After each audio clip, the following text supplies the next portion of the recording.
परमाणु संपन्न देश किसके साथ हैं? ईरान के खिलाफ जो देश हैं, ईरान के खिलाफ जो इजराइल के साथ अलाइन होते हुए दिख रहे हैं, तो ऑब्वियसली सबसे पहले इजराइल है इसमें, जो मैंने अंडरलाइन किया।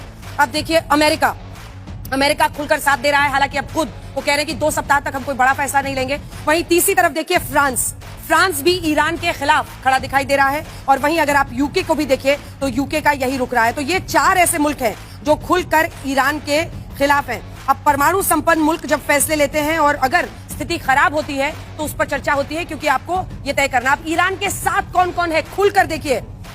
व्लादिमीर पुतिन खुलकर आ गए हैं। उन्होंने बीते दिन सीधी चेतावनी दी है अमेरिका को, सीधी चेतावनी दी है इजराइल को कि युद्ध रोको। और परमाणु संपन्नता में अगर आप देखिए तो रूस और अमेरिका दोनों बराबरी के कांटे की टक्कर में। वहीं चीन एक और बहुत बड़ा प्लेयर जो कि खुलकर ईरान के समर्थन में आया है, वो अमेरिका को भी चेता रहे हैं। और दोनों की बातचीत हुई है, पुतिन और शी जिनपिंग की बीते दिन बातचीत हुई है, जिसमें उन्होंने ये तय किया कि हम लोग अमेरिका पर दबाव बनाएंगे, इजराइल पर दबाव बनाएंगे। और उसके बाद उत्तर कोरिया की मुन जोंग, अब ये तो एक अलग ही किरदार है, एक अलग ही कहानी है इनकी, लेकिन अमेरिका के खिलाफ बोलते रहे हैं। और इसीलिए अब ये जो उनका स्टैंड है वो हमने आपको इन सभी परमाणु संपन्न देशों का जो स्टैंड है वो दिखा दिया। अब अगली चीज जो आपको माननी है वो है ये 2 देश जिसमें भारत भी शामिल है, क्योंकि भारत ने एससीओ में तो खुलकर ईरान के खिलाफ, इजराइल के खिलाफ जो मोशन पास हो रहा था उससे वो पीछे रहे, लेकिन बाय एंड लार्ज अभी तक हमने क्लियर स्टैंड नहीं लिया है। और अब जो अगला देश है इसकी कहानी कोई नहीं समझ सकता।